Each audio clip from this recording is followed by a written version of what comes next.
There is a magical operation of maximum importance. The initiation of a new aeon.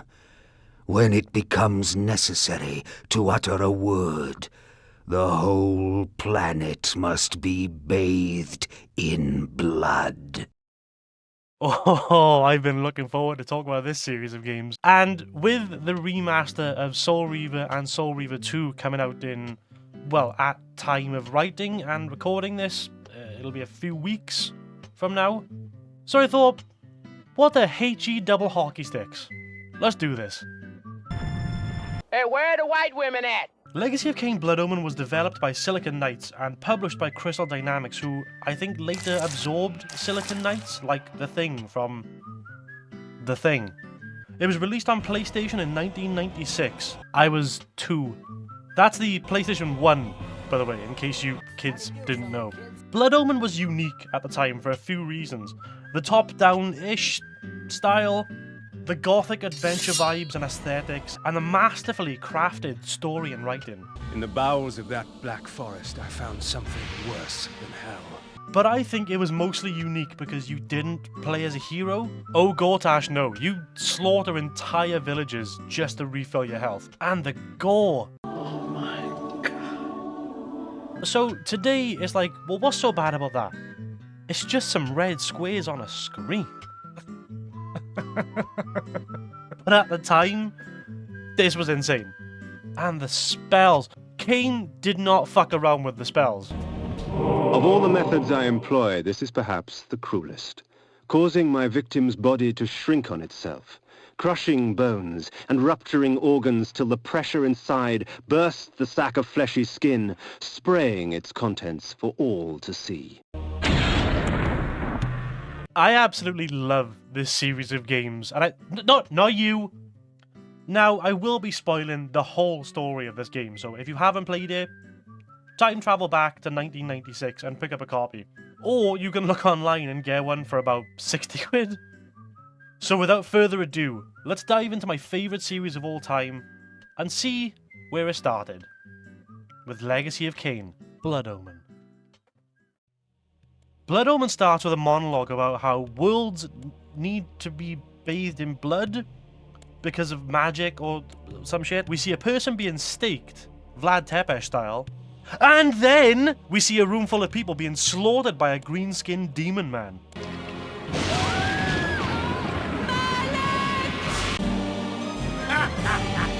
Call your dogs! They can feast on your corpses!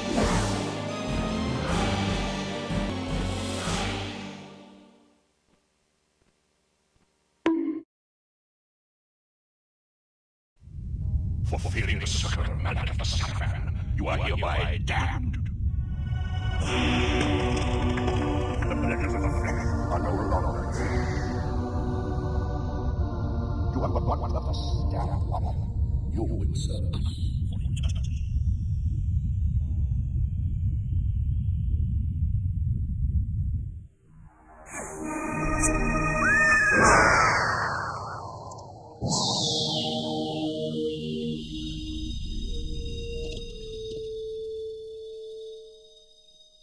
For the PS1 especially, now it's still pretty good, but like for the PS1 especially, what a fucking start, you know? You're probably going to want context for what we've just seen. Tough. We're on this journey together, so we'll all figure it out together, as a unit. Friends. Dare I say, lovers? The next scene has been burned into my soul for all of time. The tavern's closing. This be on your way, stranger. What?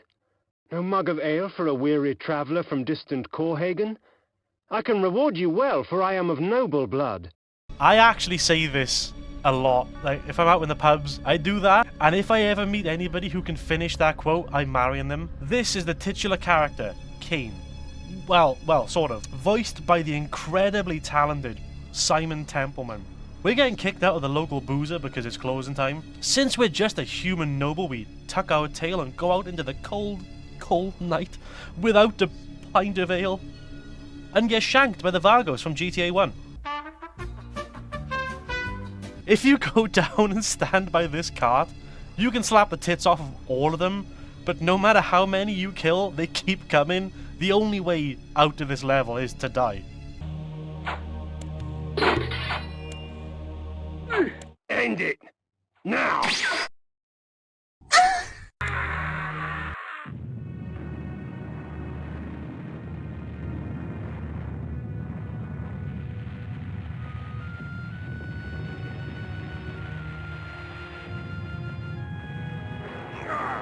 We wake up in hell. The sword that killed us is still poking out of our tits. Kain waxes lyrical about his impotence.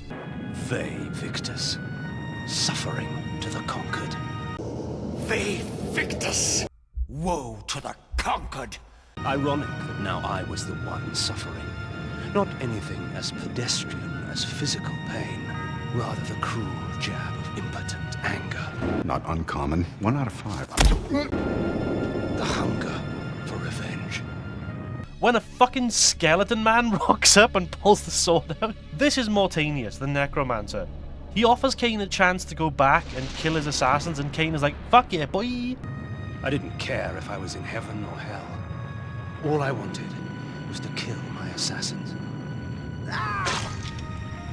Sometimes you get what you wish for.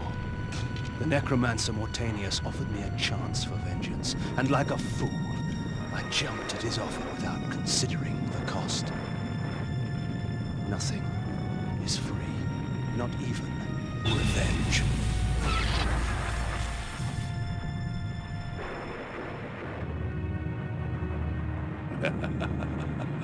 You will have the blood you hunger for. And just like that, Kain is a vampire now. I gotta love the fact that to show that Kain's a baddie now, they gave him, like, you know, white skin. And the black armor, I suppose. Mortanius is voiced by Tony J, a phenomenal voice actor. You know this guy as soon as he starts speaking, like, yep, that's Tony. I know him mostly from this series. I think he's in... Yeah, no, he's in every game. It's false. No way. No. Kain wakes up in his tomb and says more poetry shit. I awoke to the pain of a new existence, in a dank room of darkness and decay. I jest, of course. I love the dialogue in these games, except for Blood Omen 2. You must use the subway to reach the industrial quarter. Right off the bat, we get our first spell. The sanctuary spell enables me to travel to my crypt, where the soil of my grave provides me respite. I often resort to this when I am weak and need nourishment. It lets us teleport back to Kain's tomb from anywhere in the world. Personally, I think it's the most useless spell in the entire game. But I'm glad that I did have it, because I ended up soft locking myself. The only way I could get out of it was by using Sanctuary. If Sanctuary wasn't there, I would have lost probably about 2 hours of gameplay. The tomb is like a little tutorial area. The game never tells you the controls like other games. Stroke the water and move forward by pushing the punch button. Push it in rapid succession to swim faster. Change your heading with the left stick. Instead, Kain makes remarks about feeding from people and certain items you pick up. This ancient vial bears with it a dark gift indeed, for with it my life force is increased. This was back in the day when every game came with a manual that was the size of, like, you know, a short novel that would take you through all of the lore of the game, the controls, everything about it. Since the game never explicitly tells you what the controls are, I thought I'll just look them up and read them off for you. The direction pad is how you walk around. No analog sticks back in those days. So that was a fucking lie. You press triangle to access the forms menu. We'll get to forms later. Square is to attack. X is to cast a spell or use an object, or jump when you're in wolf form, or skip through a cutscene, which we won't be doing. Circle is action. It also lets you feed off of enemies when you've got them down to a certain weak point. R1 is the quick access to spell menu. R2, quick access to object menu, like your weapons and stuff like that. L1 is to zoom in and out. L2 accesses the overhead map. Select is options, and start goes to your inventory menu. There's some silly skelly bobs walking in circles and some grave robbers here to fight. These grave robbers are fucking keen too. Kane's only been on the ground for like an hour. I love stealing. I love taking things. There's some items around here like the glaives. These curious devices hurl bolts of whirling energy and eviscerate my human enemies by stripping ragged flesh from blood-stained bone. Jesus Christ! The Heart of Darkness. Reputed to have been ripped from the chest of the greatest vampire to have ever existed, Janos Audron, the Heart of Darkness restores vampiric unlife. Life is precious, Janos discovered, as it was torn, throbbing and bleeding from his own body. That's pretty much it for the tombs, so we head out into the graveyard and find our assassins right there? Their sneering faces were forever etched upon my memory. I had crossed death for this moment. My mind was empty save for one thought. I would kill. There is no greater release than that from vengeance sated. With my assassins dead, my quest was over. Well, that was a short revenge story, wasn't it, guys? Thank you everybody for watching, and I'll see you all next time. Can you imagine if Kain was like, well, I'm done, and then just went back to his tomb? But our boy has got a taste for blood, and a thirst for adventure, and a need for a cure.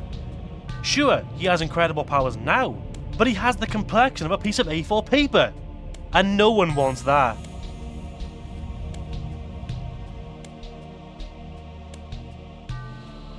Every Scottish person and Ginger just nodded solemnly. We head north in search of a cure, passing through a small village that we drink dry. This was where the bloody deed of my murder took place.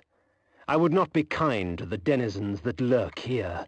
They would taste my steel, and I their blood.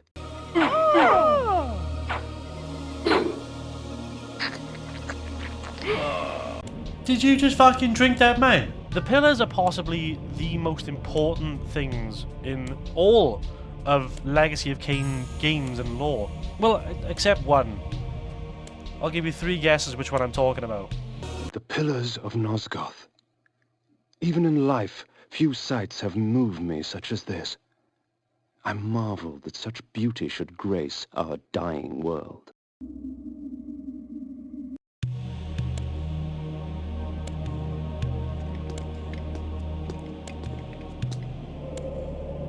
Nupraptor, your madness has shattered our dreams and blinded you. Keep your distance, or I'll send you back to hell, spirit! There is nothing left of me to fear, vampire. I'm only a shadow of my former self, Ari, the balance of the Circle of 9. At the pillars we find Ariel. Under Dusty! She's the ghost of the former Balance Guardian, the woman we saw get murked in the intro. She seems to know who we are, but Kain doesn't give a shit. He's got some questions. For example, oh, Mazikeen, cure for vampirism where like dough? If you do some light murdering for me and purify these pillars, I'll give it to you. Even so, I can provide the answers you seek. I seek only a cure. There is no cure for death, only release. You must destroy the sorcery that is now poisoning Nosgoth. Only then will you realize peace. The 9 of the Protectors of Hope were sworn to use their powers to preserve our world. Now these pillars have been corrupted by a traitor.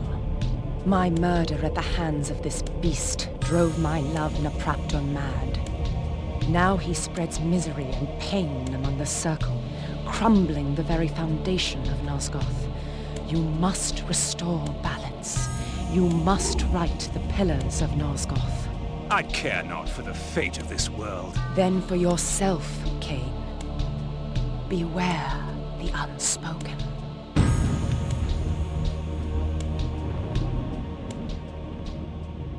The pillars are the center of Nosgoth, each one representing the forces that bind the world together. Mind, dimension, conflict, nature, energy, time, states, death, and balance. The pillars of Nosgoth are possibly the most stunningly beautiful visuals and location in the entire game. All series, really. except for a sword that we find later. Ariel tells us to find all the guardians of the pillars and kill them, and bring their artifacts or totems or whatever they're called back to purify the pillars. And our first target is Nupraptor, the guardian of mind. You don't need to tell Kain twice. Ghost bitch hasn't even finished her sentence before Kain is fucking skipping away happily. Context time. Ariel and Nuppy were lovers and regularly played hide the sausage in the shrubs. Kiss a moy. When she was murdered, he was the one who found the body and went insane with the big sads. And since all of the Pillar Guardians are symbiotically bound, his madness, amplified by his massive head and mind powers, drove all of the other Guardians insane with him. Now you might be thinking, but Co, didn't the green-skinned demon man from earlier kill all the Guardians? To which I say, how did you know they were Guardians? Because I forgot to put that in the script. Yeah, so this was 30 years ago. Kain wasn't even born when the Circle was butchered and Ariel was murdered. When the Guardians of the Pillars die, new Guardians are chosen at birth to take their place. Anyway, murder boner firmly in hand, we head out with a spring in our step. Children, animals, old people, doesn't matter. I just love killing. Leaving the Pillars, we come across a beacon and the spell to turn us into a swarm of bats. In bat form, I can travel great distances with ease. From my vantage in the heavens, no region of Nosgoth is forbidden to me. Bat! These beacons serve as landmarks during my flights in bat form. Once I have committed their locations to memory, I can always return. This is the fast travel system in the game. Find and activate these beacons and you can fly back whenever you want. You can also fast travel straight to major story places like the Pillars. On our way north, we find another crypt, and in here we get the light spell. A lot of people say this spell is useless, and I completely disagree. It's okay, we are allowed to have different opinions. Through the game, there's quite a few caves and crypts and shit like that you can go through and get some extra goodies. And unless you increase the brightness through an emulator or something, you're gonna miss some switches and stuff in the total darkness. Slaughtering our way through a small army of innocents and wholesome muggers, we come across a cave with a blood fountain. There's a few of these through the game. They give Kain permanent upgrades from things like Kain getting dem gains. To utter lies like the rain no longer hurts us. There's three types of caves, if you will. The blood caves that we just talked about with the fountains in them, caves/dungeons that have new spells or items, and the rare moon caves. These bad boys only open up on full moons, and they can range from a handful of goodies to an entire city chock full of treasures and werewolves. These are the rarest because they only open up on full moons. And they only come about every 8 in-game days, which is about 2 hours of real time. Yes, there is a full lunar cycle, as well as a day-night cycle, and evolving weather patterns. Pro tip, you can fucking suck everybody out on the streets to your little cold, dead heart content. They'll just keep coming back for more. But if you kill the people in the houses, or the taverns, or the BDSM whorehouses... Ooh, aren't you the handsome one? Please. Help me, kind sir! Most of the time, that's not a problem, but sometimes there are secrets that you need living people to help you get. Heading further north, we find a small town called... the village of Nachtholm. These are vista markers. Vista markers are points of interaction where Kain can remark on something or just read a town name. The village of Nachtholm. It's always a good interaction with these because you get to learn a little bit more about how Kain sees the world. The pillars of Nosgoth.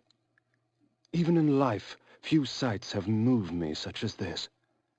I marvel that such beauty should grace our dying world. There's not a lot in this town. The guards will attack you on sight though because you look like a fucking vampire.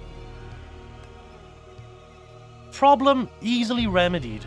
Up ahead is a gypsy camp, and Kain isn't the biggest fan of the travelling folk. The gypsies. Purveyors of distrust and superstition. Most of their babble should be taken with a pinch of salt, since the gypsies often tinker with weary travellers' minds. However, a few gypsies have something interesting to say. So in the spirit, we slaughter all of the double kill. I don't think so. I don't think that. I don't think that. It's Kain. Kain is the one that thinks that. Kain is not a nice person. We have to respect that. After butchering even more innocent people, we search the tents and find a spell that makes us look like a normal peasant. Now, Kain isn't alright with looking like a hobo, but needs must when the devil slaps you on the tush. There are benefits to traveling beneath a human guise. The threat to my person is lessened, and much information can be gleaned. However, the illusion is flimsy, and any act of aggression on my part can break the spell. If we go back to town and start looting the place, we find some items that would be banned under the Geneva Convention. At times, my magic extends into very exotic disciplines, such as the manipulation of time. I am able to slow time down so I can move about, quick as a wolf, while all others move as though they were mired in mud. In Blood Omen, there are 5 weapons that you can get. Your basic sword. Forged by the Cerioli, the legendary weapon masters of Nosgoth, this blade will serve me well in life and beyond. A mace that stuns people so you can glug them down. The mace is amongst my most useful of weapons, for it merely stuns my victims, allowing me ample time to feed. The twin axes, Havoc and Malice. Havoc and Malice, their presence in my hands keeps me from employing magic. Yet rest assured, they do little to hamper my relish for slaughter. A flame sword that's too powerful and incinerates enemies. The sword ravages flesh with teeth of metal and flame, leaving only scorched remains. My favorite. And the last one we'll talk about later. Continuing our journey onwards, we finally reach Nupraptors' retreat. And it is an imposing sight. A giant skull carved high into the mountains, so Nupraptor can look down on the townsfolk below and torment them. We head inside and find that the place is in a state of madness. Dark wizards roam the halls, licking you with their buck tongues. All of Nupraptor's staff have gone insane. Some ending their own lives, and others chaining up peasants to torture. I came upon one of Nupraptor's serving girls, catatonic with fear, choking out half words through bloodied, broken teeth. Although tempted by hunger, I stayed my hand, allowing her to tell her story. She spoke of her lord Nupraptor, driven to insanity by the brutal slaying of his beloved Ariel. She spoke of his self-mutilation, sewing his eyes and lips shut to deny the outside world. Fueled by despair and hopelessness, he turned his magic on the circle, infecting their minds with his madness. Nupraptor cared for nothing now, save his pathetic self-pity. Scars such as hers would never heal. Death would only be a mercy. The cretin squandered life and left it seeping on the floor. Such waste was a travesty. Perhaps Nupraptor needed to be taught a lesson as to the value of blood. After more traps and puzzles that I can shake a stick at, we meet the man himself, Nupraptor. So, Malek, have you come to fail the circle once more? Leave, Paladin. I do not need your protection. Come, Kain. Come, share my pain. He looks like Megamind mixed with Deadpool's ballsack. That's no way for anyone to live, so we fixed that for him. So, this was the mentalist Nupraptor, this broken, pathetic little man. Yet crippled as he was, he would not yield without battle. Very well, old fool. If it is death you seek, I will not deny you. The fight with Nupraptor is pretty easy, all things considered. He sits on the other side of the arena, sending out balls of migraine juice. You've just got to navigate your way through when the purple balls phase in and out, get close enough and give him the old London high five, and he moves to the other side. Do it again, but in reverse. The third time, he moves into the middle and starts blasting out almost at random. Same as before, just get close and give him the old Renaissance shave. Perhaps the head of her beloved will convince Ariel that I have accomplished my task. Deformed bowling ball in hand, we fly back to the pillars and drop the severed head of her lover at the ghostly feet. And what's her reaction? I placed Nupraptor's head before the pillar of the mind, and watched on as it dissolved into the stone. The pillar accepted its offering. Thus, it was restored. Death in the circle breathes life to the pillars. For every pillar there is a token. Only with these shall they be restored. But to reach a warrior, you must first breach his ward. She actually couldn't care less. Her apathy towards the death of her lover makes sense when the lore of the spirit world has been more fleshed out like it will be in further games. But as it stands so far, Ariel is a cold bitch. Kain realizes that he's going to have to take out Malek, the protector of the circle, but to do that, he's got to head further north. Wasserbunt lay. Kain passes through his hometown of Korhagen. Korhagen, my home. The finest city in all of Nosgoth, rich in vanity and conceit. I had no delusions as to the welcome I would receive. A deadly disease has killed most of the population, except for these Piper bastards. The funny thing is, Korhagen is Kain's hometown, but when you walk through it, you wouldn't think so. Like, he has no reaction to learning that a deadly plague is swept through his hometown. His family are now dead. Likely dead because of this. He does not care. Here in Korhagen, you can find two things. The bone armor.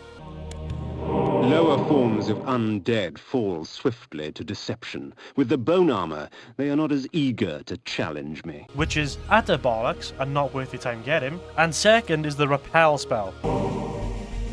Invoking this spell cloaks me under a protective aegis.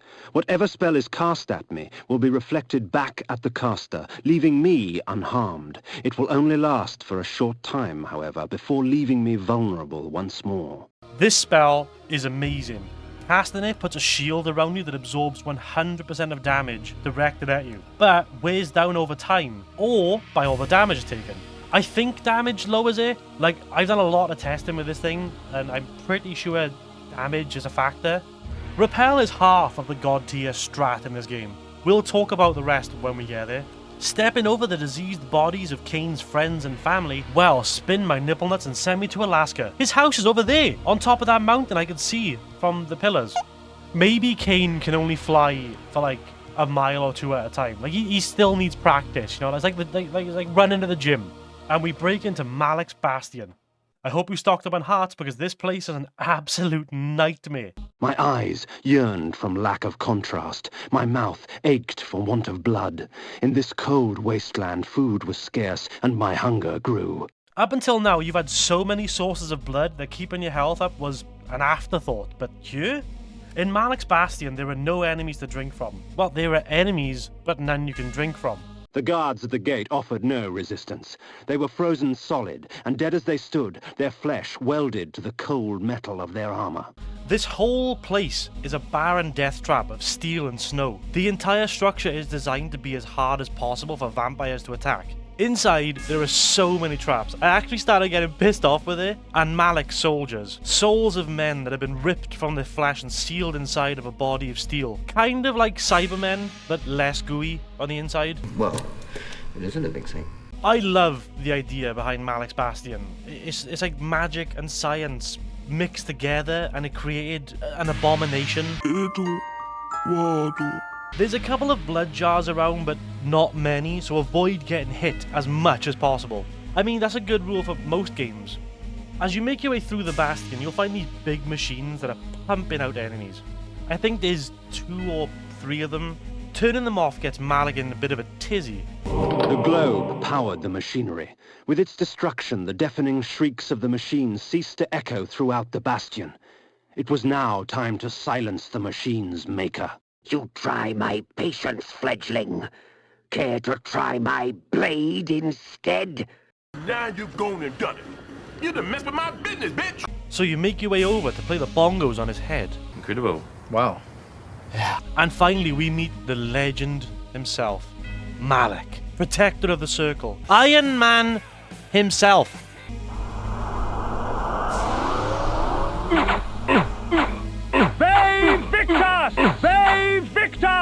Okay, boss fights aren't this game's strongest aspect. The fight is pretty easy, especially with Repel. Tickle his insides with a huge, throbbing sword until his knees give out twice, and suddenly he goes Super Saiyan and uses an incredibly slow-moving screen clear attack. This attack will atomize you before you can stroke your rusty spoons. Luckily enough, there's a handy dandy teleporter to freedom right there, so no harm done. After having your body disassembled, compressed down into a data stream, sent across a massive distance and then reassembled, you find the axes. Havoc and malice. Their presence in my hands keeps me... These weapons are my second favourite in the game. The only thing that lets them down is that you can't use magic while dual wielding, which is bullshit. For some reason you need to have a hand free to do spells. Couldn't he just like tuck it under and then do a spell? No! Instead, you need to go into your inventory and change weapons just to cast Repel, then go back in, select the axes. It's a nightmare. Rant over, moving on. Kain realizes that he can't take on Malek alone, so we head south for some help. We head through some caves and find a weird room full of impossible artifacts. Hidden amidst the many obscure artifacts in that museum, I discovered an ancient chronicle. This passage caught my eye. I tip my chin up. I don't love you, Malachi. I could never love someone like you. His jaw tenses. Because I can't talk. Because I can't tell you how breathtaking you are every second of every day. Odd. This armor resembled that of the ward and his minions, yet the steel seemed newly fashioned and untarnished by time. It's almost as if someone travelled through time to get these. No, that's impossible. No. I love the armor one too, because it's like, how did you get that? Did you just walk up to the army and be like, you see that suit of armor over there no one's using? Yeah. Can I have that? Oh, and can I have, like, 2, maybe 3 people to help me bring it back to my cave? What? A nobleman? Seeking wisdom? Death has taught you well. Enough philosophy. I seek answers. Answers indeed. I have them all if you have the questions. And what are the questions for these answers? King Atmar, the only hope to defeat the legions of the Nemesis. King Atmar, paralyzed by his princess's malaise. A pox upon your tricks and babble, old man. Answer me this. Who is Malek, and how can I defeat him? Malek, defender of the Nine, and last of the Seraphim sorcerer priests. His vanity led to the slaughter of the Circle at the hands of the vampire Vorador. For his failing, his spirit was fused to a hellish set of magical armor.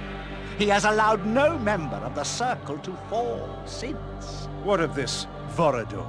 Follow the glow of the Ignis Fatuus to the Termagant Forest. Ignis Fatuus? The Ignis Fatuus lights the path to hell, nobleman. Your path. Time, Kain? Next time. That's good. Can you conjure the dead? Can you get my dead whore wife back here so I can lay into her from the other side? Just a smidge further south, we come across the Termagant Forest, a boggy swamp that is possibly the worst place for a vampire to live. Vorador's keep was hidden deep within the turbulent forest, nestled among vines and creepers that clung desperately to its dark, weathered stone. I mean, it is kind of smart. It's the last place vampire hunters would think to look for you, but he has a mansion here. Now, call me crazy, but Vorador doesn't exactly give off the interior decorator / bricky vibes, so contractors were called in. Do you know how hard it is to get a stable foundation in a swamp? Just like a Chicago. Here in the watery maze of death, we find 2 things that are vital. The mind control spell that we'll use for eternal life. This spell allows me to enslave my enemies, giving me control of their bodies. When I release my grip, their bodies will shrivel and die as I displace their souls and replace them with my own.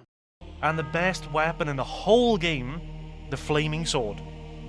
The sword ravages flesh with teeth of metal and flame, leaving only scorched remains.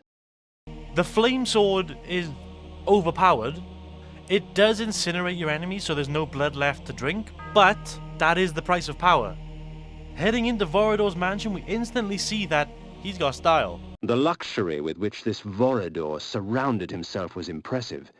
His wealth would shame the haughty nobles of my former court. This place is dripped out. Vorador is fire. Youth words. This place is packed with the secrets too. There's a few videos out there telling you where everything is. Don't be ashamed to use them. I did. This place is convoluted. But, there is something in this mansion that's worth its weight in gold. Vorador thought my curse a blessing. No, not Vorador. I'm talking about the Chaos Armor. My enemies are quite vicious, and the Chaos Armor extracts from them a heavy price for their bloodlust. The blows are meant for me, but it is their bodies that carry the wounds. I only found out this was called the Chaos Armor for this video as well. For ages I've been calling it the Spiked Armor. I did it just now. I just did a take of that line and I was like, the Spiked Armor. Ooh, no, fuck, better redo it. But look at it, it's spiky. The Chaos Armor reflects the same amount of damage an enemy deals to you back at them. Meaning, if you equip the Chaos Armor and cast Repel, your enemies basically just kill themselves. Once you've got both, this game is basically an easy mode. The only thing you really need to keep an eye out for then is the magic upgrades, just to give you more to use, because once you've run out of magic, obviously you can't cast Repel. But the armor still does the job of that, so that's half good. But together, Godstrap. There's also blood fountains out there that increase magic regen. Anyway, we head through Vorador's weird fucking mansion filled with knife-throwing gypsies and floating women. We find Vorador glugging back a glass of finely aged blood. I think we drink virgin blood because it sounds cool. I think of it like this. If you were going to eat a sandwich, you would just enjoy it more if you knew no one had fucked it. It's not often I see one of our own, especially one as young and foolish as yourself. Nonetheless, drink. Drink deep and indulge your gift. Gift? Vorador thought my curse a blessing. That we were gods. That mortals offered their blood as sacrifice so that we could enjoy our supernatural powers. And somewhere, deep inside my new self, I knew he was right. That mortal dreams were prayers. Prayers to us, begging us for power. I pondered this as the decadent old fool prattled on about his past, a boorish account of how he defeated Malek of the Seraphim and took his vengeance upon the Circle of Nine for supporting the Seraphim Holy War to exterminate us. After slaughtering 6 of the sheep, I defeated their pathetic little shepherd, Malek. Since then, our kind has not bothered with the cattle, except to feed. And I suggest you do the same. Meddling with the affairs of man can do us no good. Seraphan witch hunts are much too tedious to concern ourselves with. Am I understood, Kain? Good. Take this ring. If you ever need assistance, it will summon me. Despite your youthful arrogance, you amuse me, Kain. It would be such a pity to lose you to the abyss. Now be gone! Magical ring in hand, we head north, then east, and find a quaint little village surrounded by rabid dogs. Okay, so this is where you effectively become invincible. If you go into the local boozer and slaughter all of the patrons and use mind control on the barman, you can take him through a secret door at the back, which leads to a secret sacrificial blood altar. Why does the local pub have a hidden entrance to a secret demon blood altar? Who knows? Doesn't matter though, because it's time to reenact Hellraiser. We have such sights to show you. When he's pulled apart and his blood is used to appease the blood god Lamagra, you get 99 Heart of Darknesses. Repel, Chaos Armor, and 99 Hearts of Darknesses. You are effectively a god at this point. All fights are just jokes now. If you die, a heart is used to bring you back. And you get iframes doing that as well, so you're even stronger. After ascending to godhood, we continue north into Dark Eden to kill Anakroth, the Guardian of States, Bane, the Guardian of Nature, and Dejul, the Guardian of Energy. These sick fucks need to die. Together they made Dark Eden a place where they can experiment and test out whatever on shapes and forms on the nearby villagers. This place is it's a hellscape, full of mutants and deformed creatures, things that are so inhuman now that their blood has become toxic to you. This is one of the only sprees I'm on board with. Dark Eden is filled with disgusting mutant monsters that can spit these barbs at you, and they sound like this.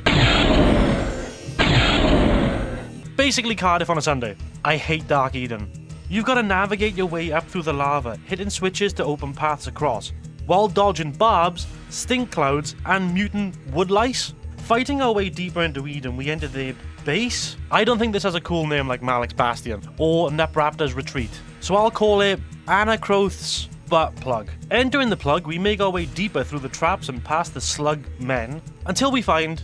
the Trinity of Bitches. Ah, not one, but three. Dejul the Energist, Bane the Druid, and Anacroth the Alchemist. How considerate of them to hasten my search. So the Scourge of the Circle has arrived! Fear him not, Bane. He is but a whelp. His soul is ours for the taking. Don't be ridiculous. Malek to our aid. Damn you, Alchemist. I had not come this far only to have my quarry escape. There's 3 of you. Just fuck him up. But no, instead they call Malek to give us a jolly old smacked bottom. Double but, none of them realise we've got the cock ring of destiny, and we summon Vorador from the... cock ring. You took everything from me. I don't even know who you are. Vengeance. Vengeance for my eternity of suffering. Whelp! As if you knew what eternity was. Kain's like, fuck this, I want those 3, and runs off after the Guardians of Pussydom. Completely missing the epic showdown.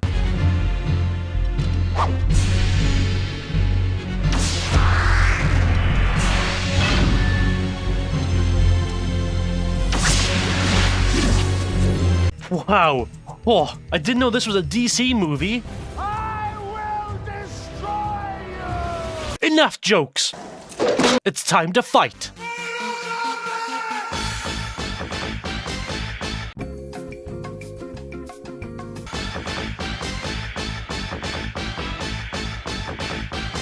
In this part, we fight Dejul and Bane. Anacroth just runs away like a little bitch. And this fight is an absolute clusterfuck. Dejul sits on a small island and fires homing missiles at you, while Bane bounces around the arena like flubber after a photo, making puddles of water wherever he lands. If you don't kill Bane fast enough, he will turn 90% of the map into water. And even the repel spell won't save you from that. Only Mist will allow you to walk over water, but I'm pretty sure Dejul's energy blasts still hit you when you're in Mist.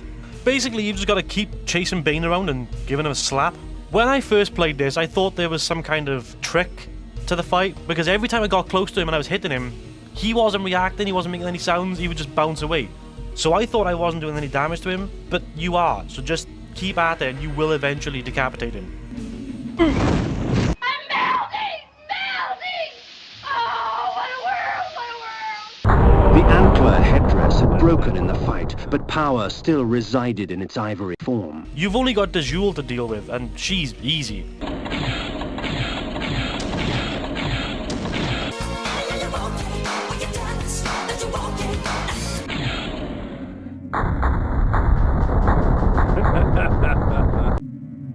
The cloak was made from an alloy akin to lead, heavy and malleable, woven into fine links.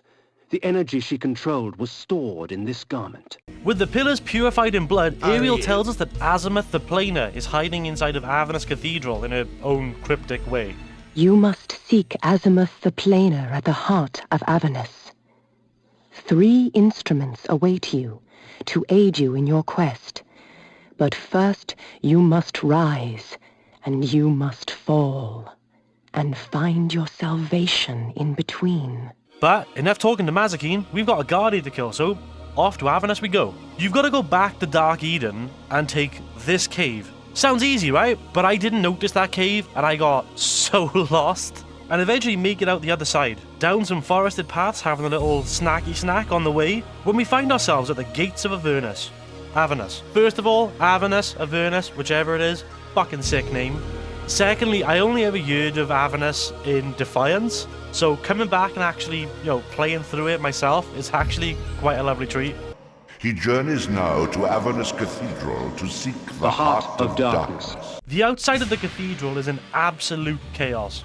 Ruined buildings infested with monsters form a labyrinth of death and decay as you inch closer and closer. And when you do finally get inside, the crisp, clean interior is a stark contrast to the madness outside. The light from the stained glass windows creates a beautiful distinction to the earthy tones of the world around you. You're in the house of Hashar Geek, and you better be worshipping your nads off. Hashar Geek. Hashar Geek. Yes. As you carve your way through the cathedral, dispatching Azimuth's little wizard buddies, you can find plenty of secrets, but one of them stands out above the rest, the Soul Reaver. Time fades even legend, and the origin of Soul Reaver has been lost long ago. But its purpose remains, to feed on the souls of any creature it strikes. Kindred, this blade and I. The Soul Reaver is possibly the most iconic and most beautiful sword in all of gaming to me, except in this game. In this game, it just doesn't look right. Maybe I'd feel different if this was the first game in the series I played, but that honor goes to the next installment. In later games, the sword has a visual redesign, adding more spiny, pokey bits to the skull. The skull itself is made to look more like a vampire skull than a vampire bull. This is going to upset people. This is the worst weapon in the game. I hate using it. I think there's only 2 times you have to use it in this game, and thank God for that, because this sword is a nightmare to use. Each hit with the Soul Reaver uses up a huge chunk of your magic, so you better have found all the magic bar upgrades on your journey so you can have more than 2 swings. When you've run out of magic, you can still do physical damage, but honestly, it actually felt weaker than the Iron Sword. Also, the fact that it's a 2-hander means no repel, so worthless. Extremely large paperweight thrown into our bag, we head deeper into the cathedral to find Azimuth. On our way, we find some unique stained glass murals. That just happened, but they've already made a stained glass thing of it. Stained glass of it. How did you make it that quick? They take a glass cylinder and apply extreme heat to its ass until it buckles, just like my ex-wife. Oh, yeah, there was a set of armor near Malek's body. This armor was spawned in the most impure of spirit forges, tempered from the seething agony of tortured souls. The metal exists only partially in the human realm, causing it to fade between tangible and ethereal states. Malek's body's in the basement, by the way. That's where they did the ritual to rip his soul out. Everyone seems to think that this is the best armor in the game, but it's not. This is a lie. You liar! The best armor in the game is the Chaos armor. That's the end of that. The Wraith armor lets you take half the damage you normally would, which sounds great, right? But no, because it just deals the other half of the damage to your magic bar, making it useless. I just realized that I consider the 2 best items in the game to be completely useless.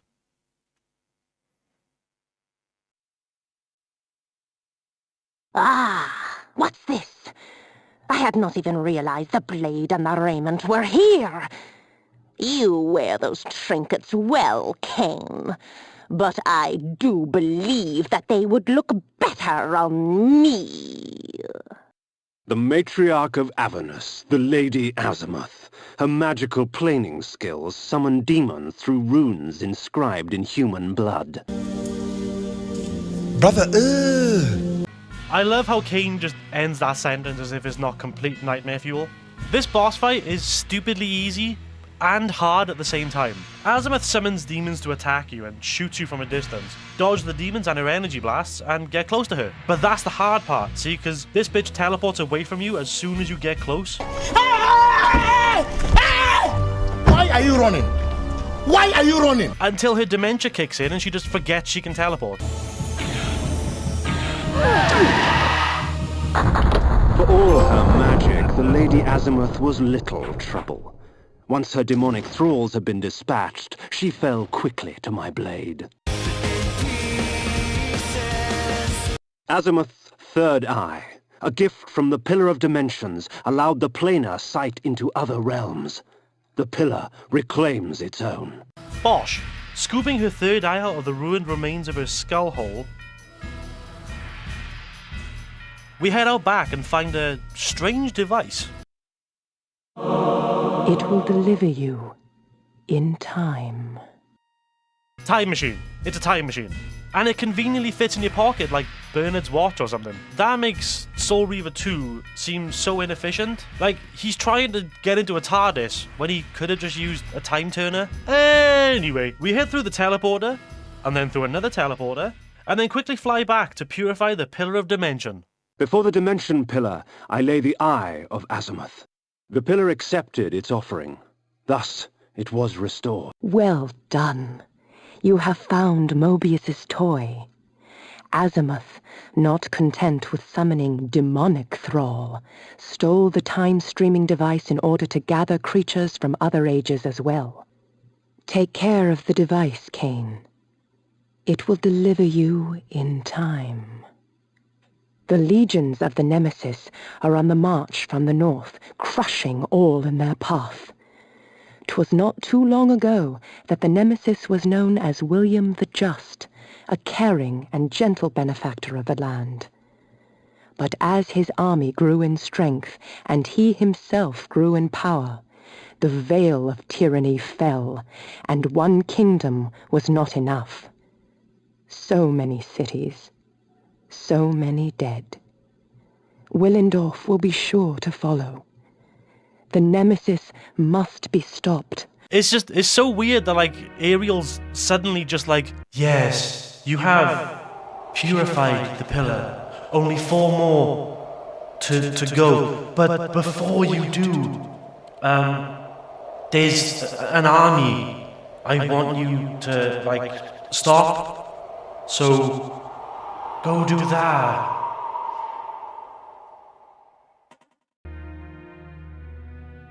Who am I to argue with the literal two-faced ghost who only has my best interest at heart? So, off to Willendorf we go. Hi-ho, it's home from work we go. We walk right into Willendorf Castle and demand to speak to King Otmar. Out of my way, peasant. The stench of the fields hangs over you like a pall.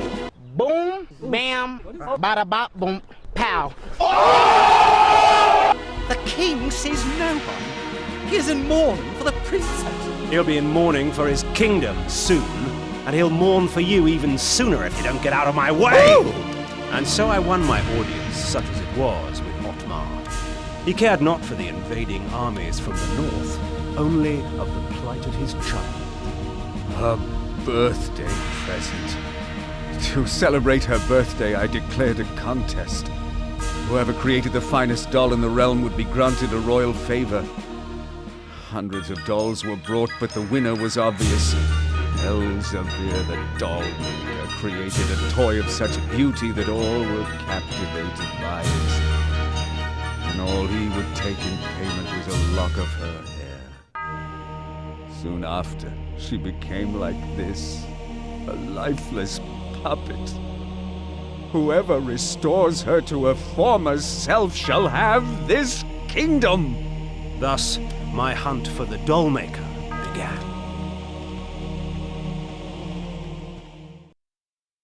Like, I know it's your daughter, but you are responsible for a lot more people. Send in the first pale asshole who comes up to you and talks shit to you on a mission where the reward is your entire kingdom. All I'm saying is, I wouldn't be surprised if everybody in that kingdom rose up and did a 1790s France.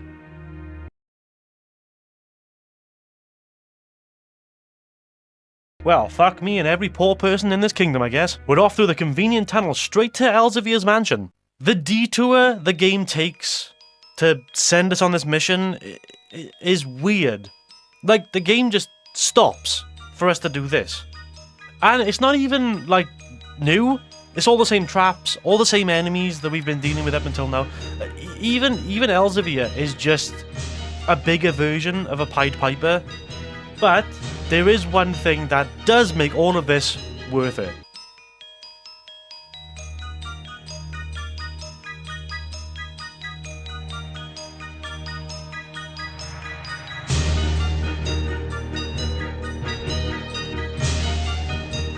This is a bop. It's actually part of my playlist. I have one in the background now when I'm editing. Anyway, we kill Elzevir, who is an absolute fucking creep. Elzevir!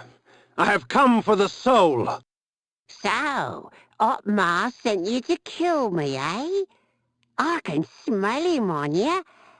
Or is that the stench of the grave? Dollmaker, I have no time for these games. The soul is mine! I earned it! Otmar gave it to me! Then you shall earn it with blood. You shall not have it! Mine! Mine! Mine!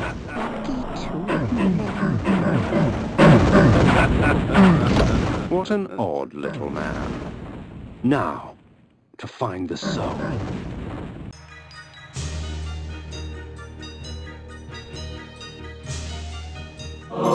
Elzevir imprisoned the girl's soul in a small fabric doll. The old man's intentions I shall never know. I did what I did. You don't like it, you can kiss my ass. With this weird side quest over, we return to Otmar and receive our reward. I entered the court with the dollmaker's head in one hand and the doll containing the girl's soul in the other. I placed them both before the king and watched his eyes catch fire. With the doll in their possession, the court's sorcerers could restore his daughter's soul. I do not know that I can thank you enough, warrior. My kingdom is but a small price to pay for my daughter's life. Willendorf is yours, if you wish it. 'Tis not your kingdom I desire, but your army, Otmar. I require troops to vanquish the horde that descends upon us from the north. Very well. Courtiers, fetch me my armor and mace. There is war to be waged! I actually love that Kain is just like, I don't want the kingdom, I just want you to do your job. I bet the people of the kingdom were happy about that. Like, finally, we're actually fighting back and doing something to stop this maniac.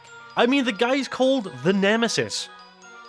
With Otmar's SAD dealt with, could have just taken antidepressants, but... See, some people are under the misconception that antidepressants make you happy.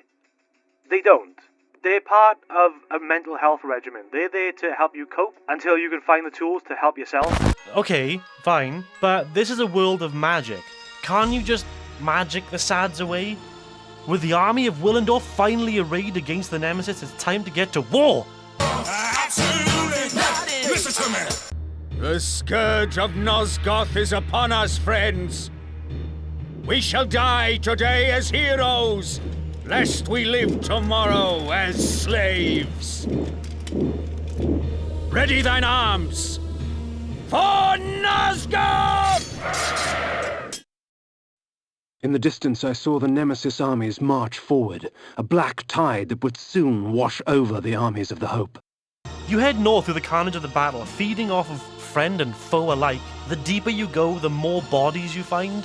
At one point, it's actually hard to see the ground because there's that many bodies everywhere. There's no big boss to fight here either. You're just made to walk through the carnage. They came at me in throngs, no fervor as strong as that inspired by a madman. The Nemesis armies were fierce and showed no signs of subsiding. The tide turned with Otmar's death. I watched as the remaining survivors of the armies of Hope fled to the safety of the forest. The battle had decided its victor. I sated my thirst on warriors of Horde and Hope alike, the dying relinquishing their final moments to give me strength.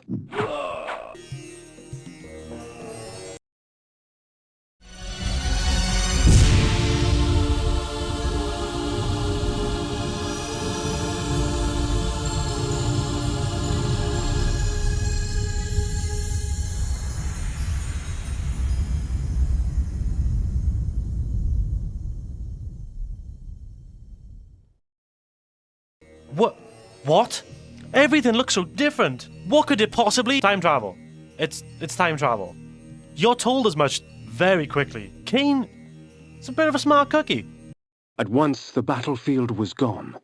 Where the ground was caked with blood and dirt, there was lush greenery. Where chaos reigned only moments before, this damning calm prevailed.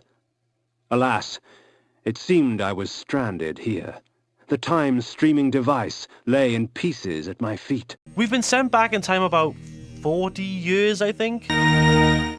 Ah, so it seemed I was in the land of William the Just. 50 years before the battle I had just escaped would take place. Back to a time when the Nemesis was a kind and gentle ruler called William the Just. The stronghold of William the Just. 'Twas time for me to pay a visit to he who would become the Nemesis and force Nosgoth on its knees. Yes, these weapons you have provided will see to that. Pray tell, Mobius, what game do you play? None, my lord. I only wish to aid you in vanquishing your foes. The weapons are but a token of my goodwill. And the news you bring, a vampire sent to slay me? Where did you come upon such knowledge? 'Tis of no consequence, sire. 'Twas only out of concern for your majesty's life. Perhaps. Very well, then. You may leave me now, but should I wish to speak to you... I will know, your majesty, and I shall be there in time. Well, no time to think about the potential repercussions rippling through time. We head in and fight William. Ah, yes, the vampire. Mobius told me you would come. Now, this fight is a bit different than the others. You can only hurt William with the Soul Reaver, I think. You may think that William's sword looks very similar to ours. That's because it is a Soul Reaver. Or rather, it's the same Soul Reaver from two different points in time, brought together to battle. We easily dead William, shattering the past version of the Soul Reaver in the process. As his guards rushed to save him, William the Just's blood was already renewing my strength, replacing the life his sword had stolen from my veins. The poor fools, come to aid their fallen leader. Let us have some amusement. This is what's known as the first paradox. The present Soul Reaver shattering the past. History strains and stretches because of this monumental conflict, snapping us back to our own time. But everything's different. Imagine that this line represents time. Prior to this point in time, somewhere in the past, the timeline skewed into this tangent, creating an alternate Blood Omen. With William the Just dead, Mobius's plans have been thwarted. His pawn was removed from the game. In this timeline, the Nemesis never existed, which sounds all good in the hood, but that means no one remembers the atrocities he committed, like slaughtering innocents, pineapple on pizza, you know, terrible stuff. So when Kain murdered the beloved boy King William the Just, the people of that timeline didn't take too kindly that round-eyed part. What you doing in this timeline, boy? The townsfolk have formed a vampire hunting militia, a very successful vampire hunting militia it seems, since their leader, Mobius, has captured Vorador. Where the fuck am I? I say, release me! And has given him the old Renaissance shave.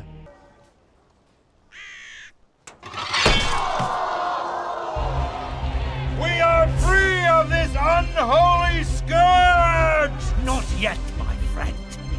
Would you be free of the plague if only one city was cleansed? No!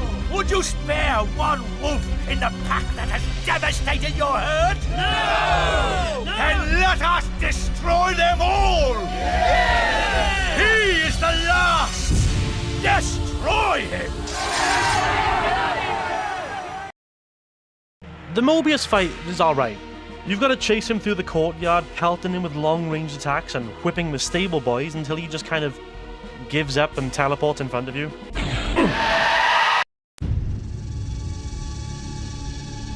Ironic. By going back in time and altering the past, you turned William the Just into the Nemesis. Aye, you have seen my plan, vampire, as I have seen your destiny. The future says you die. But I am dead. As are you.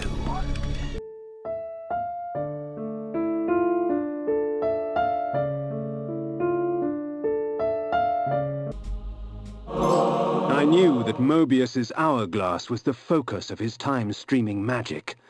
Farewell, sorcerer. The sands of time have ceased to flow for you. Since the pillars choose the Guardians from birth, can you imagine a toddler being given a mini time machine? No wonder this guy was fucked up in the head. Well done, Kain. Mobius did so love playing the trickster's part. His guise as the Oracle served his schemes well.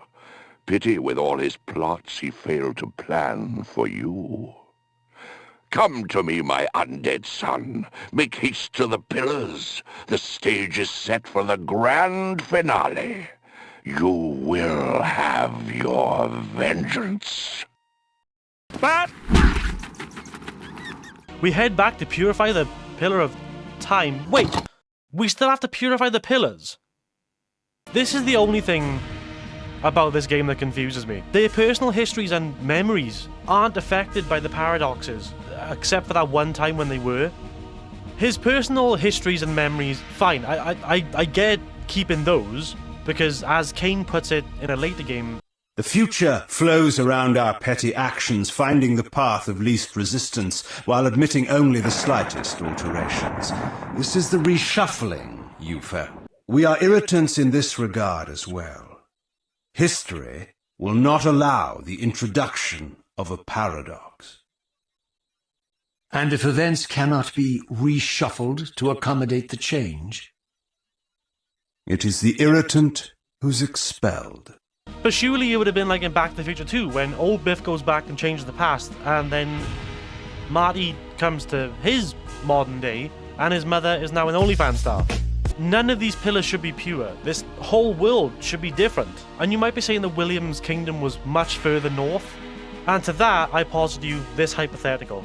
Do you think the world would be exactly the same now in the UK if JFK hadn't been assassinated?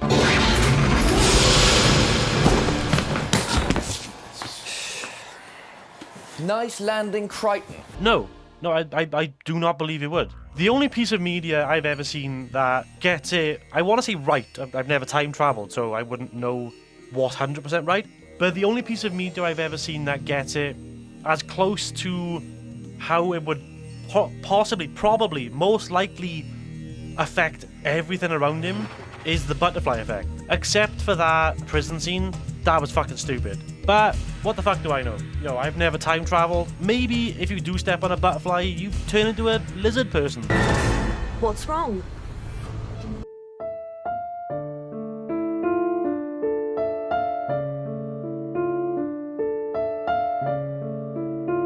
Tangent over, we arrive at the pillar with Mobius' tempad, only to find Anacroth and Mortanius having a little spat. You betrayed us, Mortanius. You had Kain killed and turned him into a monster. You set him upon us. It had to be. Nupraptors' insanity poisoned all of our minds. The Circle had failed in its sworn duties. It had to be destroyed. Failed our duties? Idiot! The Circle exists for us. We don't exist for it. Our powers will save or damn Nosgoth at our whim. Stand with us, Mortanius, or die. Then I shall die.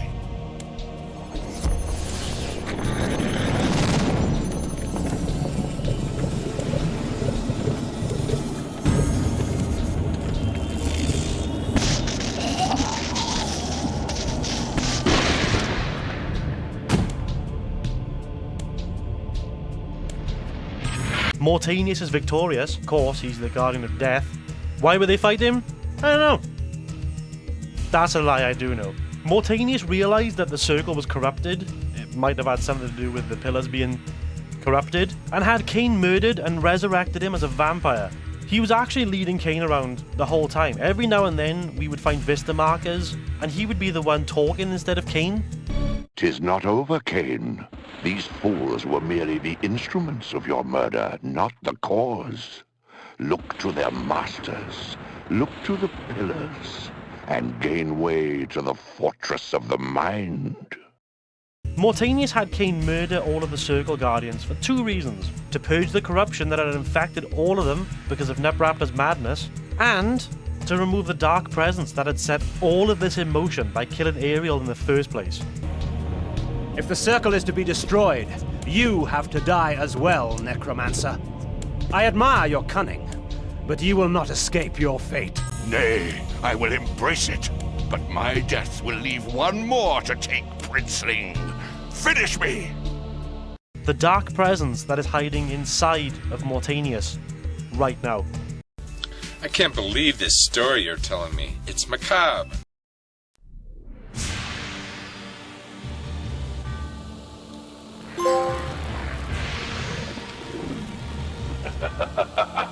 You thought yourself a king, when in fact you were a pawn.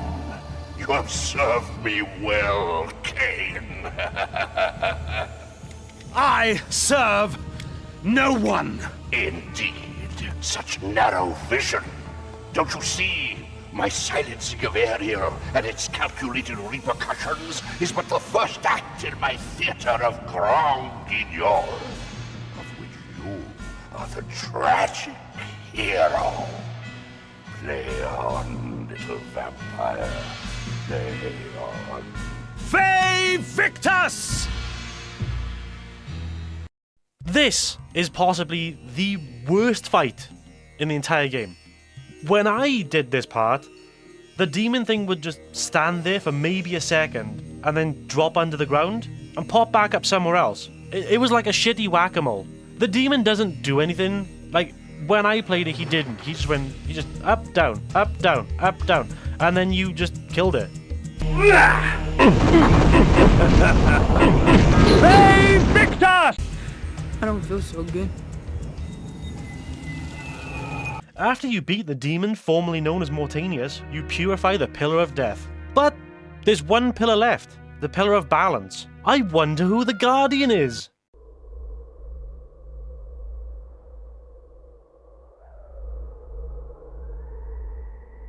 I am the last pillar, the only survivor of the Circle of Nine. At my whim, the world will be healed or damned. At my whim.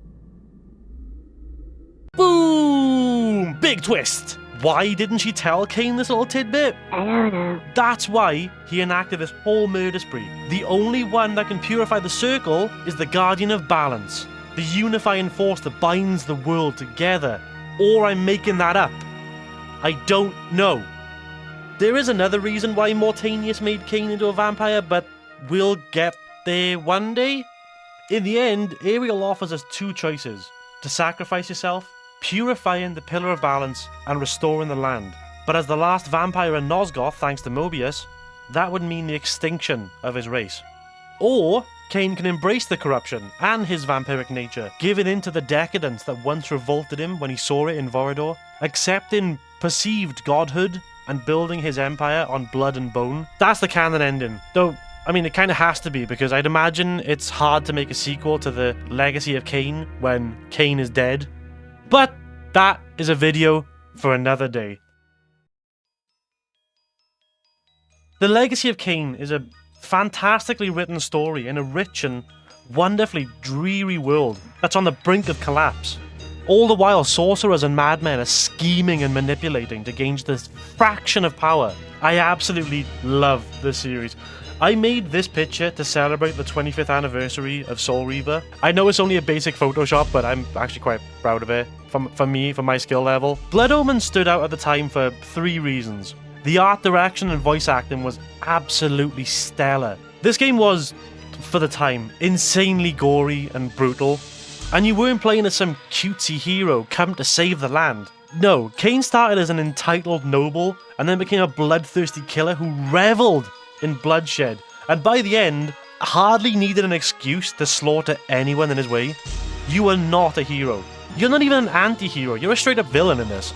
Now, I don't normally talk about things like cut content or deleted scenes or whatever, anything like that, normally, but these games, I have such a love for them that I've wanted to learn everything about them as time has gone on. And thanks to the Lost Worlds website, there is a comprehensive list of everything that was in the game, cut from the game, maps, everything. So, let's go over that list. There was supposed to be a bone sword in the game that was a companion to the shitty bone armor you get.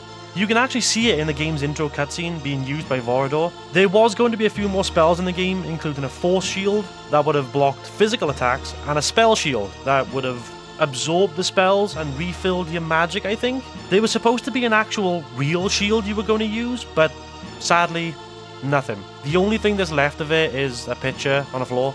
And loads of areas, including a pirate ship. I feel absolutely robbed that we didn't get to see Kain in a pirate hat.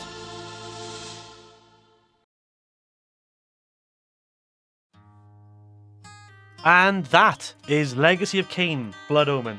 In case you couldn't tell, I love this game. And I always have a blast whenever I play it.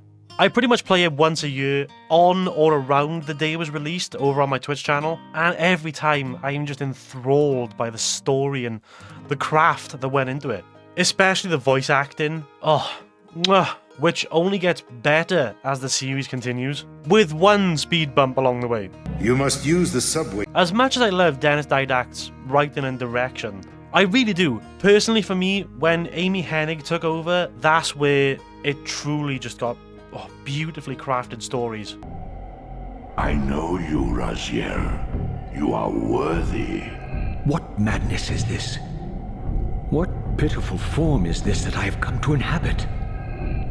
Death would be a release next to this travesty. Don't get me wrong, I have my issues with them. Of course I do. I have my criticisms of them. But to me, it's superior. And yes, I will be doing videos on the whole series eventually. Before I go, I do want to say thank you for sticking around this long. If you have, indeed, I really do appreciate it. Sticking around this long in a video made by a channel that has, at time of writing, 7 subscribers, it honestly means so much to me that you're here. Thank you. Really, honestly, thank you. I make these videos on weekends or my spare time or late at night when I just get in from work. That's why they take so long to do. Again, thank you. Thank you for watching and thank you for being patient with the months in between videos. But that is it for this video, ladies and gentlemen. Thank you so much for coming by. Don't forget to drop a like if you like the video, please. Boop, like it. It's free. Hey, I worked out a deal with YouTube. It's free to do that now. So just for you. And it's also free to subscribe for this month only. Whatever month that is. Let me know down in the comments what you thought of Blood Omen. I think this is a really brilliant start to a series. A series that only goes up, then goes down, then goes back up again. Again, thank you everybody so much for coming by, and I will see you all next time.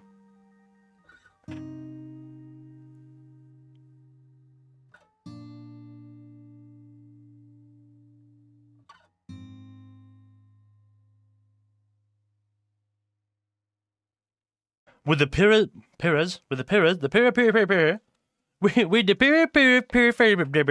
tickle his insides with your huge throbbing sword until his knees give out twice. There we go, let's go. I don't have a second axe, so maybe that's why I don't realize how hard it is to do two-handed and then cast a spell.